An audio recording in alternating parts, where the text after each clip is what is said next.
This is Lisa Pinkham telling a return to joy from shame story.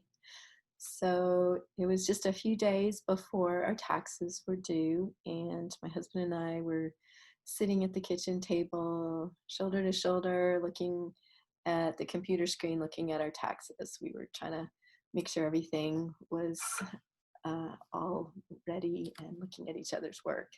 In that process, I discovered that the child that we had sponsored through World Vision for 13 years, we had made a mistake and dropped support of her.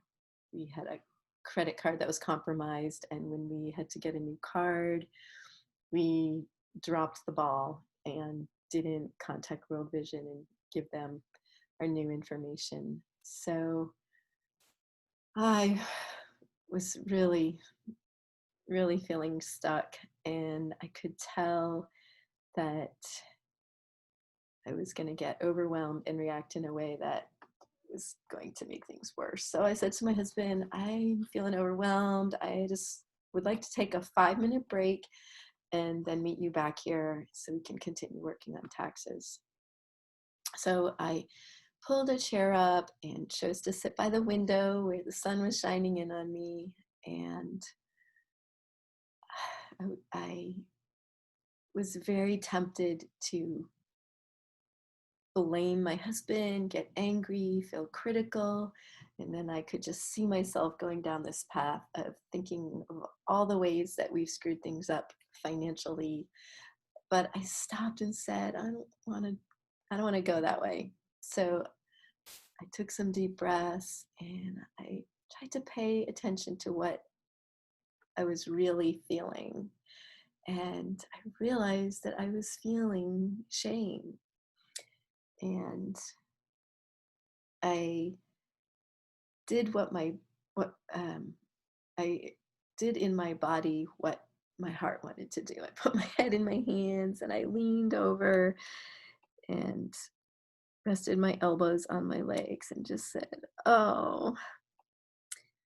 this little girl lost support from us, and I wanted to be the kind of person that you could rely on, and I'm not." In that instance, I was not the person that I wanted to be, and I feel ashamed.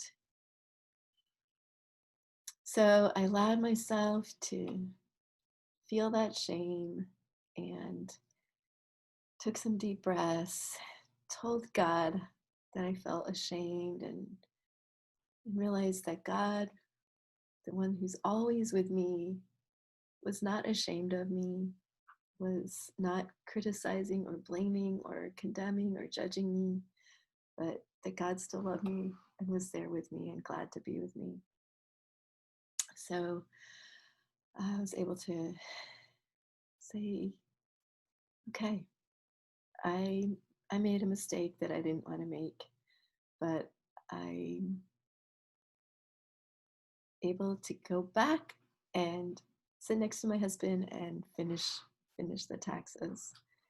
And I felt lighter and strengthened, and was really able to set aside that problem, knowing that I could work on it later.